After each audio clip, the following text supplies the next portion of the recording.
Yo, top of the morning, to the gambling community, to the gambling game. Like I always say, it's another episode of Cashed It with Chris, the NBA betting show slash podcast, the show where you can, get all your early action, your early looks, some of the early research out the way and done for the day. We got a 10 game card to break down. I'm not gonna go through every single game, but I do want to give you guys what it is that I do have. But as always, before we get started, hit the like button for me if you guys can. Retweet the show, do all that good stuff.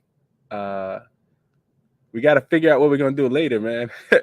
Elon Musk he's banned the Twitter Spaces, or at least temporarily shut them down. So we got to figure out what we're gonna do later.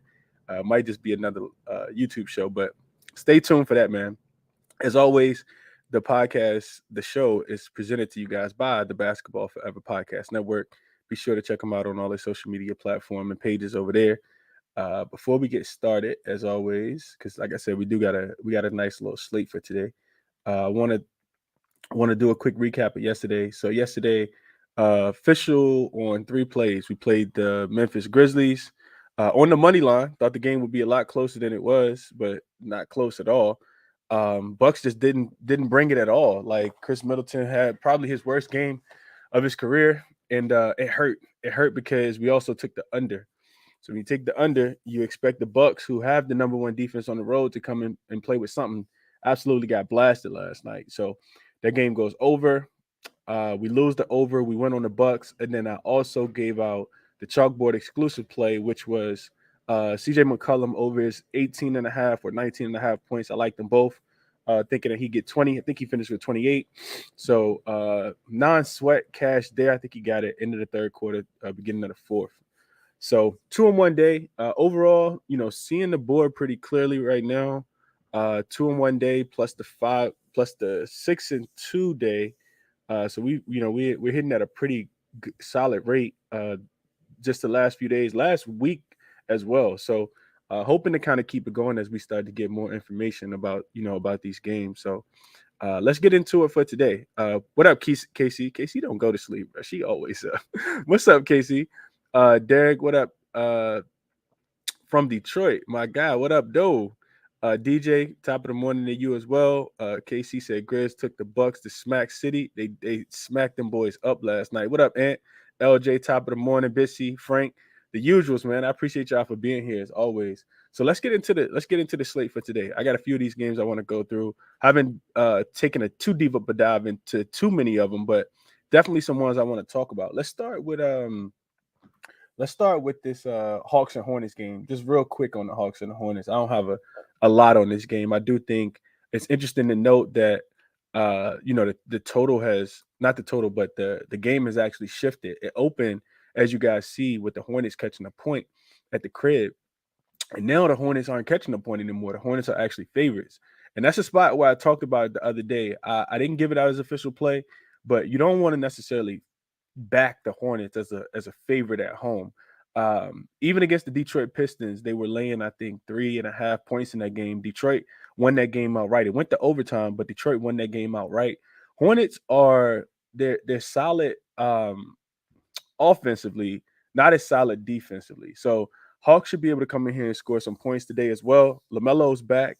Gordon Hayward was also listed as questionable in this game, so he could make his return as well. And if he does, you kind of do got to look towards the Hornets in some, shape, form, or way. I think the first half may be in look. One of the things I was looking at, let's get in the game. So, so Kevin Herter is also listed as questionable. Clint Capella, John Collins, and DeJounte Murray are all still ruled out. They've already been ruled out. Capella, John Collins, I'm sorry, uh, and DeJounte Murray all ruled out already. Kevin Herter comes. I'm sorry, Kevin Herter does not play for this team anymore. I'm not sure why I mentioned his name right there. Not Kevin Herter. So delete that, scratch that. Not Kevin Herter. My fault. Capella, John Collins, and Murray are all listed as out. So um, Bogdanovich and Trey will probably be in for this one. You look at this Hawks team; they've been struggling on the road. They're just they're 5-10 straight up and against the spread on the road. Only 3-7 in their last 10 straight up, and 5-5 last 10 against the spread.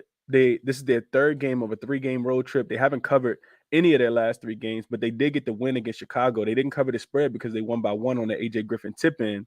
You look at this team, they've taken a tremendous step back defensively. They're 23rd defensively last 2 weeks on the road, minus 8.4 net rating. Also, their offense has taken a slight step back as well. They're 18th offensively last 2 weeks on the road. Still very shorthanded, like I said. The Charlotte team, they haven't been impressive at all. Of course, they're still kind of getting the gang back together. They've lost 6 of their last 7 and failed to cover 4 of their last 5 as well. I'm sorry, failed to cover 4 of their last 5. Failed to cover 4 of their last 5. This Hawks team, and the total is interesting because it's high, but I kind of feel like it still could go up. Not sure where the money's coming in on this one. Let's see. If I had to guess, I'd say towards the over, just because. Let me see if I can pull up the. So it opened last night. I saw it open at 232.5. It's up to 234. I would agree with that from the standpoint of, even though Atlanta's shorthanded, they still should be able to score the ball. The Charlotte Hornets defense is absolutely atrocious, but the Hawks defense is also atrocious. So I'd be looking at the Charlotte Hornets in this one. I probably wouldn't play them on the spread, but I'd probably be looking at them in the first half, first quarter, team total.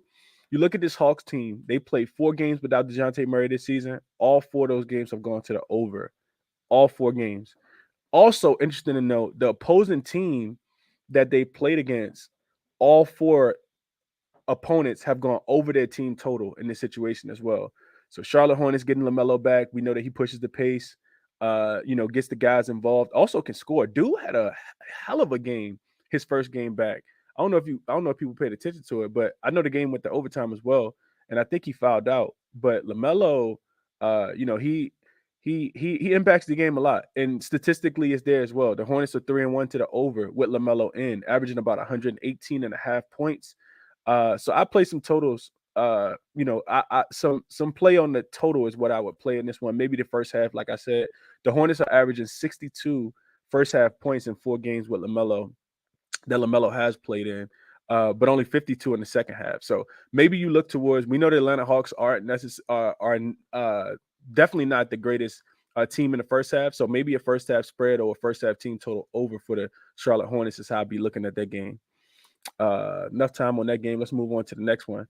So the Kings and the Pistons. So injury wise, Marvin Bagley is not on the injury report. Livers is also he's also listed as out already for this one. So you look at the spot for these 2 teams. Both teams coming off wins. For the Kings though, this is important because they smacked up the Toronto Raptors after getting blasted in the first half. So nice bounce back spot for them on the second game of a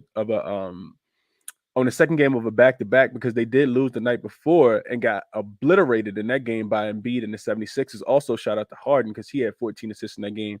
But for the Kings, this will be a 3rd game in 4 nights. It'll be a 4th game in 6 nights as well, and the last game of a 6-game road trip. So it could be a funky spot, just depending on how locked in Coach Mike Brown can get his guys to be early in this one. Looking at this Kings team, they are 9-6 ATS on the road. They're 3-1 ATS as an away favorite. 3-1 to their team total over as well. We know Detroit defense takes a step back, specifically at home. They play better defense on the road for whatever reason. This Kings offense, only 20th offensively last 2 weeks on the road, and that was actually a lot worse before the major offensive producing game that they had. I guess offensive producing game that they had in Philly the other day. So 20th offensively last 2 weeks on the road, 6th defensively last 2 weeks on the road, net rating of a minus 3.4. So even with that, they still aren't, winning most of these games on the road. On the opposite side, you look at this Pistons team, as good as they are, I think they're 8-1-1 against the spread. Last 9 away games as a dog. At home, total opposite. They're 5-7 against the spread as a home dog, 8-4 to the over because they give up a lot of points.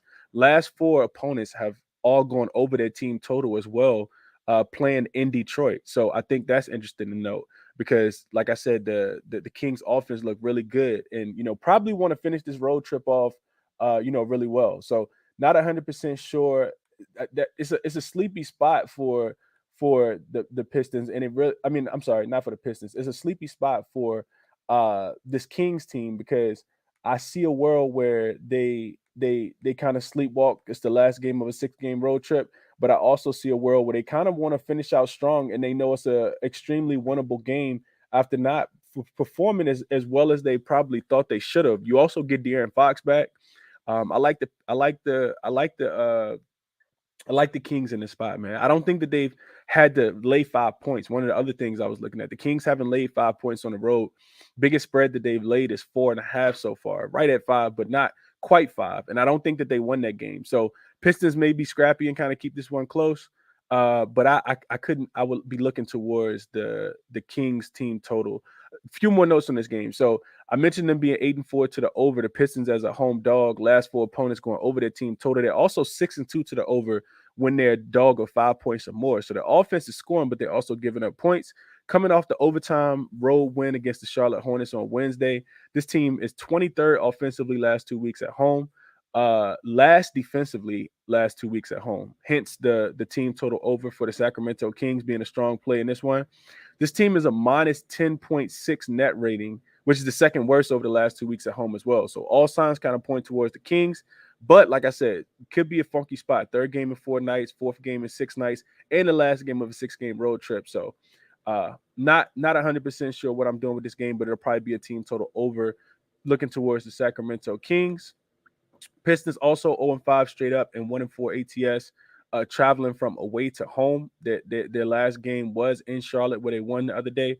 They're -5 in the first half in that spot, but looking at the opposite side, the Kings aren't the greatest in the first half on the road as well. So didn't play that. Off a previous ATS win, the Pistons are -5 in the first half as well. So strong looks towards the Kings in this spot, man. I don't, like I said, maybe it's a game. It's a game where they could definitely win by double digits, but the Pistons have been scrappy lately. So that's what I got for you guys there. I'm gonna keep it pushing just so I can get a few more of these games in.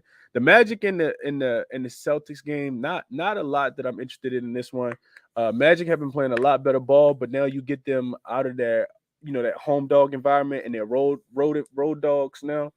And they have not been necessarily too bad in this spot, but spreading this one open to 12 and it's all the way up to 13. I typically don't like to lay these big numbers.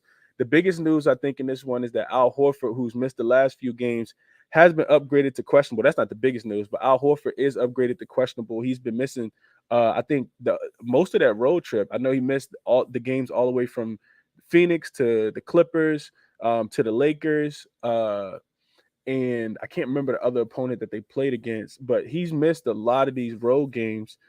He's back. He was out with COVID. He's back in the sense of conditioning, getting himself together. He may be on a minutes limit tonight. Listed as questionable, not officially in yet. That's me kind of speculating. But the big news: Robert Williams will make his season debut today. Jalen Suggs and Gary Harris are also still out. Celtics can probably come out here and get whatever it is that they want. This Magic team is young and upcoming, but the Celtics offense being back at the crib, first game back home as well, they typically turn up in this spot. It could be a funky spot for them, but they have been home for a few days before having to play this game. So I kind of look for them to kind of keep it cruising today. Pacers and the Cavs, I do have an official play in this one. So line opened at 7.5 is what you guys probably saw that last night. That's what I saw that. It's up to 8 now, pretty much on every single book. The total in this one is dropping pretty quickly, opened at 224, down to 223.5. I like the under in this one, man. Back the Cavs, home favorites, take the under, man. So first game for the Cavs back home after a 2-game road trip. Tonight is the first of a home back-to-back for them as well. The Cavs just won. They went to San Antonio and lost the other day. Then they go to Dallas and actually win. 15-point win on the road the other day. Pretty impressive bounce back spot from them. And they did it with their defense as they typically do when they win games, only giving up 90 points to Luka and the boys. So, like I said, tonight, first game of a home back-to-back. They host Dallas tomorrow. Dallas probably going to be turned, try to come in there and get a win. But Dallas also plays tonight, so they're on a home road back-to-back tomorrow. Talk more about that game in a few. So Pacers, I'm sorry, not Pacers, Cavs still 12-2 straight up at home, 16-11-2 on the season against the spread, and more importantly, 11-2-1 against the spread at home.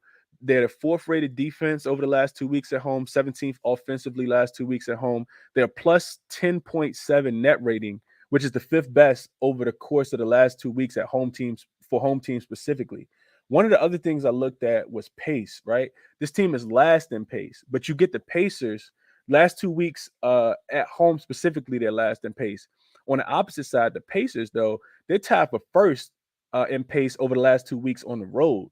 So that's some conflicting, styles. They're also second in possessions, right? So if you take this Cavs team, or if you take the under, you want to make sure, specifically if you take the under, you want to make sure, that you expect Cleveland to play defense in this spot.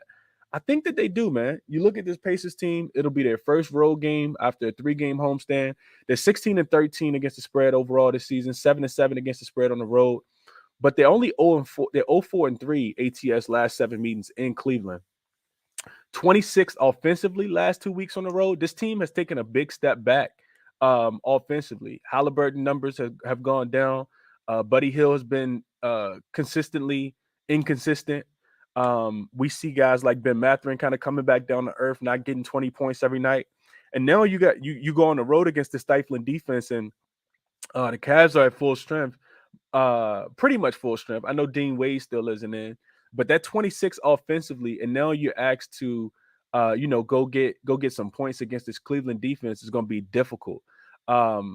Their defense has picked up a tad bit as well. The Pacers defense, that is. They're 14th defensively last 2 weeks on the road. But like I said, the big stat that sticks out to me is 26th offensively, last 2 weeks on the road. The Cavs fourth defensively last 2 weeks at home. So what I'd be looking at in this one, I think the Pacers team total under is definitely in play. The number is 107.5 is what you can get it at. You look at this Cavs defense, they're killing it right now. They're the Cavs 9-4 to the under as a home favorite, including 8 straight unders.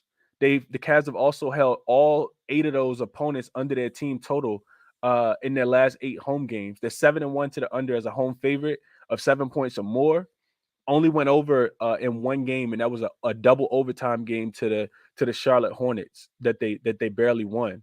Cavs are also 4-1 to the under when they're playing on the first leg of a back-to-back. Pacers 7-4 to the under as an away dog, including 3 straight unders, including 3 straight away games as well. And we know that this game is in Cleveland. Pacers also 4-1 to the under when 7-point road dog, 5-3 to the under when playing on 1 day's rest.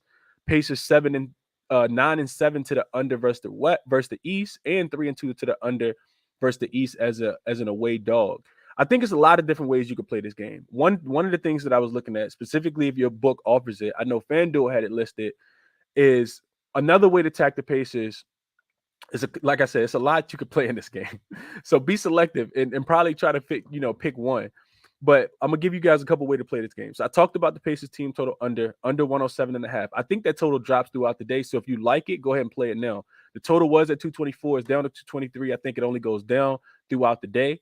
But another way you could play this game, if your books offer it, the Cavs first quarter / full game winner, right? So last night when I looked at it, it was minus 130. I think the odds are moving pretty quickly. I did lock that one in. I locked it in at the minus 130 last night because we know how bad this Indiana Pacers offense is, specifically early in games to kind of start. Now you get the Cleveland Cavaliers defense, who is a lot better than pretty much every single team, right? So I do expect the Cavs to come out here when they're home favorites. They typically win the first quarter. When the Cavs are the Pacers are something like 6-20, 7-21 to their team total in the first quarter, going under.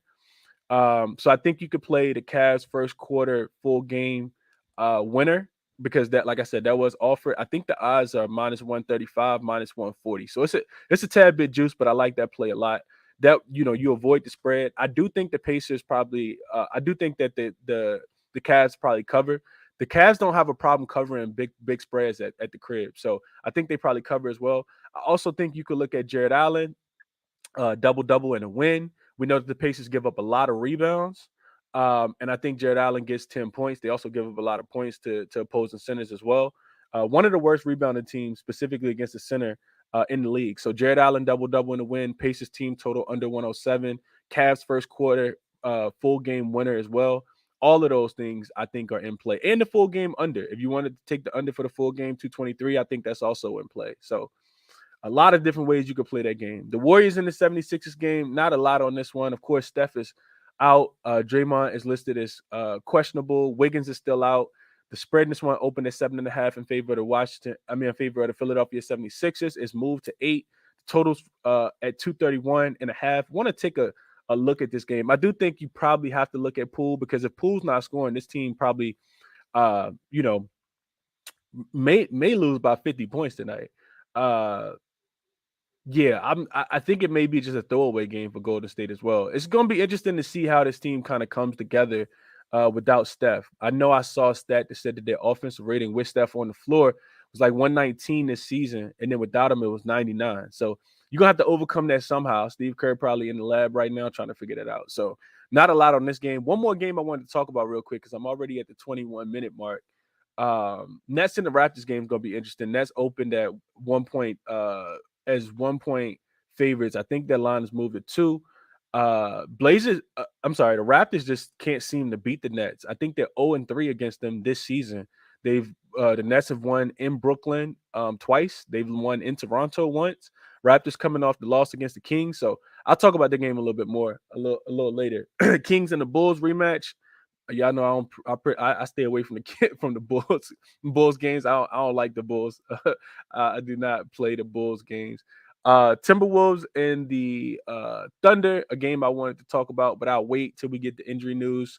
We got Rudy Gobert listed as questionable, D'Lo listed as questionable. The Thunder actually laying a point and a half at the crib, which is not a spot you typically want to take them in. You don't want to take them as a favorite, but this team on the opposite side they're depleted right now, man. D'Lo, like I said, questionable. Rudy Gobert, questionable. You kind of need those guys to play. And if you got some inside information, knowing that those guys will be in, I do think you hop on them, because Timberwolves just lost to the Thunder. I think it was 2 weeks ago. So I could see them trying to get some revenge, as long as Anthony Edwards got a little help in this one. So that's what I got for you guys there. Last game I wanted to talk about, though. I want to talk about this Blazers and the Mavs game. I think this is going to be a very interesting game. Got a bet in my bet slip that I haven't placed yet for this game. So looking at this game, Eubanks and Hart are both listed as probable. Josh Green for the Mavs and Davis Bertans. Well, Josh Green is out. Davis Bertans is listed as questionable. So looking at this game, man, you look at the Blazers. This team is they're on a heater right now. This team is smoking. They're 7-6 straight up. And 11-4 against the spread on the road this season. They typically play a lot better on the road, but specifically with Damon, this team is 6-0 against the spread on the road. I think that's interesting to note. They've won 5 of their last 6 and have covered 6 of their last 6 games overall as well. They're 9-4 against the spread as an away dog this season, 4-0 with Dame. They're 8-5 to the under, but only 2-2 to the over/under with Dame as well. I was trying to get there on the under, especially with the Mavs playing on the second night of a back-to-back tomorrow. I couldn't get there. But continuing on, 13-5. I'm talking about the Portland Trailblazers specifically. 13-5, 13-5-1 against the spread versus the West. 9-2 against the spread versus the West with Dame. 4 straight covers, 8-2-1 to the over. We see money kind of come in on the over. I think the over is the right play in this game. I also think that the Blazers catching 3.5 points is the right play in this game as well. This Blazers team is 8th offensively last 2 weeks on the road. They're 4-0 to the over in their last 4 games. Offense has been on fire. Dame, 11 threes one game. They get the Spurs, smack the Spurs up right when we think the Spurs are starting to play some defense. Nope, they're not. Beat the Timberwolves, back-to-back games in Portland last week as well. Their defense is taking a step back. They're 25th defensively last 2 weeks on the road, hence probably why you start to see some of the money coming in towards the over. Which, like I said, I think the over is the right play in this game. I'm upset that I didn't get the number, at the best number, so I'm probably not going to play the total.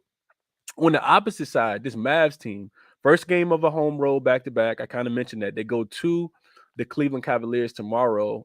Quick revenge game for them tomorrow. This Mavs team, they're just 3-10, 3-10-1 against the spread as a home favorite. They failed to cover 2 of their last 3 as a home favorite as well.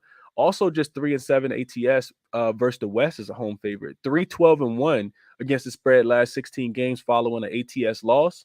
You start to look at their offense. They're 20th offensively last 2 weeks at home, 16th defensively last 2 weeks at home. So right in the middle of the pack for both of those. Offense, you would like to have a little bit more.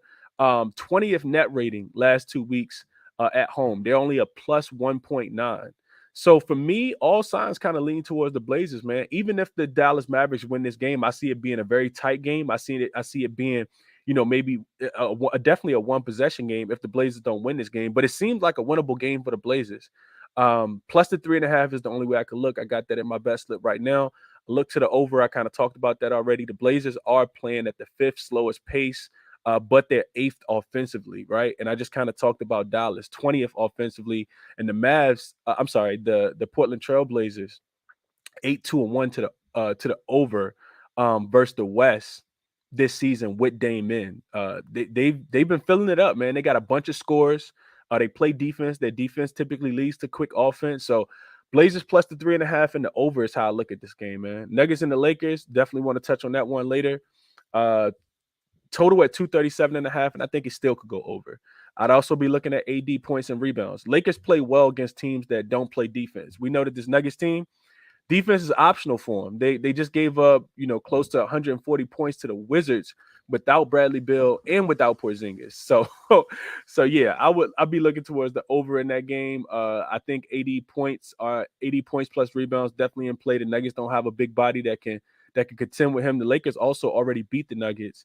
But I'm not taking the Lakers in a short point spread. Maybe first half, but second half, that offense gets real stagnant. They start standing around. Can't trust them in the second half. So maybe a look towards the Lakers. Maybe early AD points plus rebounds is something that I like. To kind of wrap the show up, going back over what I talked about already. What I tell you guys that I have written down in my notes, and the only bet that I placed was the Cleveland Cavaliers first quarter full game winner. So first quarter winner, full game winner, put together. It was a minus 130. I did play that. That was a 1 unit play for me. But also what I had written down in my notes and what I kind of talked to you guys about already, Pacers first quarter team total under. I think that's a way you could play that game. The full game under the 223 is a way you could play that game. The Pacers team total under 107.5 for the full game. Also a way you could play that game. Jared Allen double is a way you could play that game. Double in the win. Take his over 10.5 rebounds. And then the Blazers, man. I really like the Blazers in this spot, plus the 3.5. I do think that the over is probably in play as well. A lot of injury news we're waiting for in these other games, but that's the way I'd be looking today, man.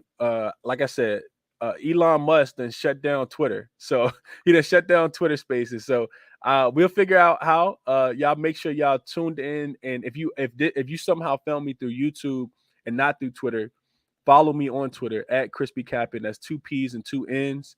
I'll let you guys know. I will communicate how I'll be doing the show later today, because I do want to still kind of keep everybody in, man. So yeah, that's what I got for you guys today, man. Best of luck to you guys.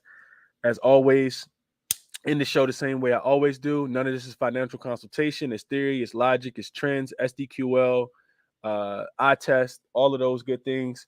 Bet with your head and not over it. Be sure to tune back in, because I'm still doing a show at 5:15. We just got to figure out how we're doing it without the Twitter Spaces. Best of luck to you guys today, man. I'm out.